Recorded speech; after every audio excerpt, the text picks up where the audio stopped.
Helo, fy enw I yw Hannah Poltman. Rwy'n therapydd iaith a lleferydd pediatric y Mamwrdd Iechyd Prifysgol Cwm Taff Morgannwg, sy'n cwmpasu ardaloedd Merthyr, Rhondda, Cynon, Taff a Phen y Bont ar Ogwr.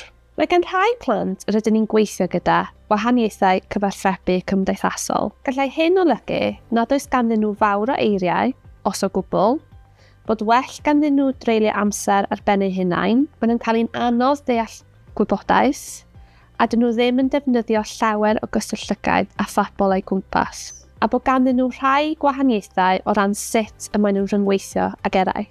Mae'n pecyn blociau adeiladu ar gyfer cyfarthrebu yn cefnogi plant ar gam datblygiad cynnar gyda gwahaniaethau cyfarthrebu cymdeithasol o bosib. Ei nod yw cefnogi teuluoedd i ddeall yr holl ffyrdd y mae eu plentyn yn cyfarthrebu, gan fod cyfarthrebu yn gymaint mwy na defnyddio geiriau yn unig. Mae'n chwilio sgiliau sylfaenol ar gyfer datblygu cyfarthrebu a ffyrdd o gefnogi eu plentyn i ddatblygu'r sgiliau hyn. Mae'r pecyn yn cynnwys 4 sesiwn wythnosol, awr a hanner, i rieni sy'n cael ei chynnal mewn grŵp gyda theuluoedd eraill.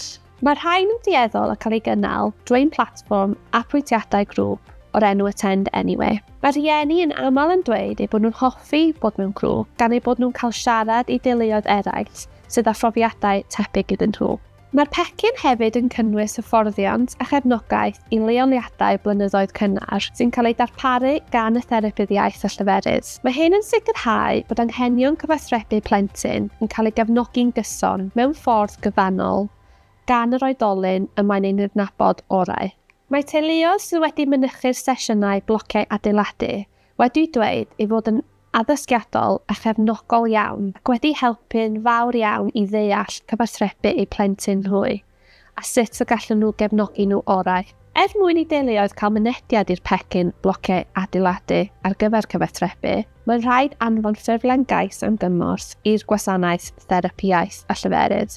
Rhaid i'r rieni gydsonio i'r cais hwn gael ei wneud, ac mae'n hanfodol ei bod yn cymryd rhan wrth gwblhau'r ffurflen gyda'r gweithwyr proffesiynol priodol, enghraifft, ymwelwyr iechyd. Os yw'r wybodaeth yn y ffurflen gais am gymorth yn awgrymu bod y plentyn ar gam gyfarthrebu cynnar neu gyda gwahaniaethau cyfarthrebu cymdeithasol o bosib, bydd y teulu'n cael ei atgyfeirio'n awtomatig drwy lythyr ar gyfer y gweithdai blociau adeiladu ar gyfer cyfarthrebu. Rydyn ni'n gofyn i deuluoedd gysylltu â'r adran therapi iaith a lleferydd a fydd